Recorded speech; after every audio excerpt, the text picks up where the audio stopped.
नमस्कार, प्रणाम, आदाब। मैं हूं सिकंदर कुमार और आप देख रहे हैं हमारा Facebook page Sikandar journalist @gmail.com पर। आप हमारे यूट्यूब चैनल टेलीकॉम गुरु पर भी आप इस वीडियो को देखेंगे। दरअसल अगर यह वीडियो पसंद आए तो हमारे पेज सिकंदर जर्नलिस्ट @gmail.com को लाइक करें और फॉलो करें। इसके साथ साथ दरअसल यह जो विजुअल है, यह जो वीडियो है, इसका दिखाने का उद्देश्य आप समझ गए होंगे। यह वीडियो कहाँ की है ये थोड़ा सा मैं आपको क्लियर कर देना चाह रहा हूँ कि दरअसल यह जो वीडियो है, आप यदि हंटरगंज से जोरी की ओर जाएंगे तो एक जगह पड़ता है लोसिंगना, यानी कि इसको एक और कॉमन भाषा में समझ लीजिए पक्का मोड़। यह वीडियो वहीं का है। दरअसल इसकी हालत यह हो चुकी है कि सिर्फ गड्ढा ही गड्ढा है, सड़क तो दिख ही नहीं रहा है, और वो भी गड्ढा मतलब कह सकते हैं 2 से 3 फीट आपको दिख रहा होगा, ठीक है। और ऐसे में अभी थोड़ा सा बारिश होता है, गाड़ियां जो है से हिचकोले लेना शुरू हो जाती है। हालांकि अभी सूख गया है लेकिन फिर भी इसमें पानी जो है जमा हुआ है।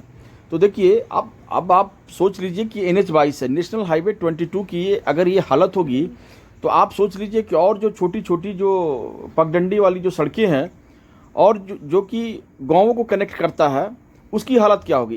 ये तो सीधे आपका जिला मुख्यालय कनेक्ट करता है। ये रोड जो है सीधे आपको रांची लेकर के जाती है, और इस सड़क की अगर ये हालत होगी तो निश्चित रूप से आपको रोना आएगा।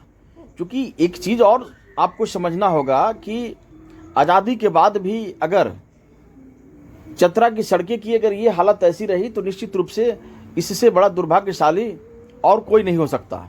तो निश्चित रूप से इसके लिए जो भी इसमें दोषी हैं उन पे एक्शन होना चाहिए बिना किसी लाग लपेट का, क्योंकि यह तरीका ठीक नहीं है। आप सोचिए ना कि जिस प्रकार से ये जो लोग बाइक से आ रहे हैं, आप इस तस्वीर में इस वीडियो में कुछ बाइक वालों को आप देख रहे होंगे। ये देखिए बाइक किस प्रकार से हिचकोले खाता हुआ और टर्निंग करता हुआ। अब सोचिए ना कि अगर ये व्यक्ति इधर से गुजर रहा है और फ्रंट से अगर कोई पर्सन आ जाए तो एक दूसरे को टकराएंगे, एक्सीडेंट तो होना निश्चित है। अब ये देखिए बस को, अब स्थिति ये है कि बस का जो अगला जो आप इसका हिस्सा देख रहे हैं, अगला जो पार्ट देख रहे हैं, वो इसमें फंस जा रहा है। अब फंस जा रहा है, सोचिए गड्ढा कितना है ना। तो एक दुर्भाग्य शाली जो है अपना पल है, इससे बड़ा दुर्भाग्य और कुछ नहीं हो सकता। इतनी बड़ी बड़ी गड्ढे सड़कों पर जो कि कहीं न कहीं हंटरगंज प्रखंड के लिए, और यह जो जगह जो आता है यह हंटरगंज प्रखंड के ही क्षेत्र में आता है। और निश्चित रूप से इसमें जो स्थानीय प्रशासन है, स्थानीय शासन है, पुलिस है, मुझे लगता है कि यह जो सड़क है इससे हजारों गाड़ियां प्रतिदिन क्रॉस करता है। और इसमें इसका जो कह सकते हैं कि चतरा के नंबर 1 व्यक्ति जिसको आप कह सकते हैं, इससे सारे लोग, इवन यहाँ के DC मैम गुजरती होंगी, है ना, SP साहब गुजरते हैं इस रास्ते से, है ना, DSP गुजरते हैं, यानी पुलिस से सारे ऑफिसर्स और प्रशासन से भी सारे लोग। अब सवाल उठता यह है कि, और यहाँ तक कि जनप्रतिनिधि भी, चाहे वह करंट में जनप्रतिनिधि हो या पूर्व के हैं, पूर्व की जो भोक्ता जी हो गए, अब उन्हें भी समझना चाहिए कि आप पूर्व में मंत्री रह चुके हैं और सड़कों की अगर ये हालत और दशा ऐसी है तो निश्चित रूप से इस पर आपको एक्शन लेने की आवश्यकता है। और जो भी इसका जो संवेदक रहा है, यानी जो भी कॉन्ट्रैक्टर रहा है, जो भी ठेकेदार रहा है, निश्चित रूप से उस पर रिकॉल किया जाना चाहिए, उससे क्वेश्चन किया जाना चाहिए कि भाई आप किस लेवल का आपने यहाँ पर काम किया है कि बार बार यहीं पर जो है ये सड़क खराब हो रहा है, उसके लिए रिस्पॉन्सिबल कौन है, और यदि खराब हो रहा है तो अभी तक इस सड़क का करेक्शन क्यों नहीं हुआ।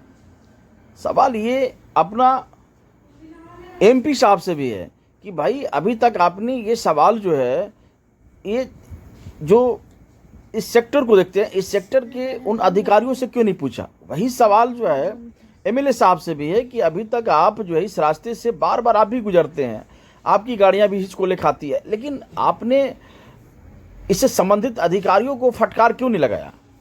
निश्चित रूप से जो भी इसमें अधिकारी पदाधिकारी जिम्मेवार हैं उन पे एक्शन होनी चाहिए, क्योंकि अल्टीमेटली लोग जो हैं ये सारे के सारे सर्वेंट हैं, यानी कि पब्लिक सर्वेंट हैं। तो आपका दायित्व बनता है कि पब्लिकों की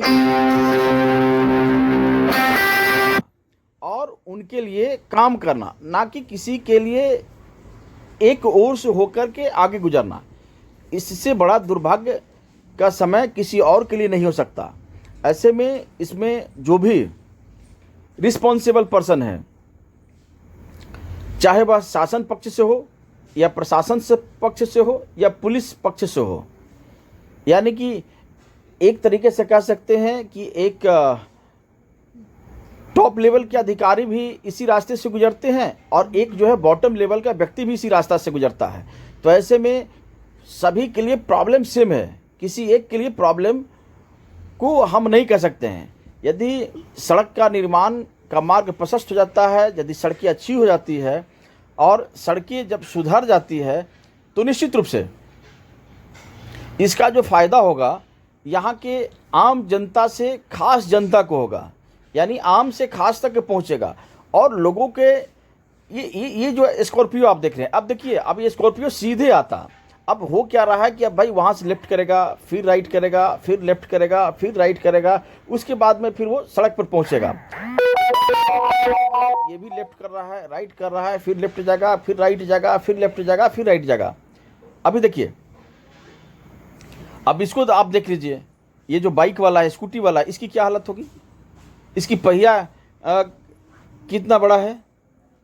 ये बाइक को देखिए, लेफ्ट राइट करते हुए हिचकोले खाते हुए निकल रहा है। यदि इसमें इसकी फैमिली अगर गिर जाती है, बिना हेलमेट के जा रहा है, और इसकी फैमिली बिना हेलमेट के अगर गिर जाएगी तो निश्चित रूप से सर में चोट लगेगा और निश्चित रूप से एक बड़ी प्रॉब्लम इसके लिए, इस परिवार के लिए खड़ा हो जाएगा और इस परिवार का दुर्गति का कारण बनेगा यह टूटा फूटा सड़क। देखिए, गुजरता हुआ बाइक, टूटी हुई रास्ते, अंधी सरकार और बहरा प्रशासन, यही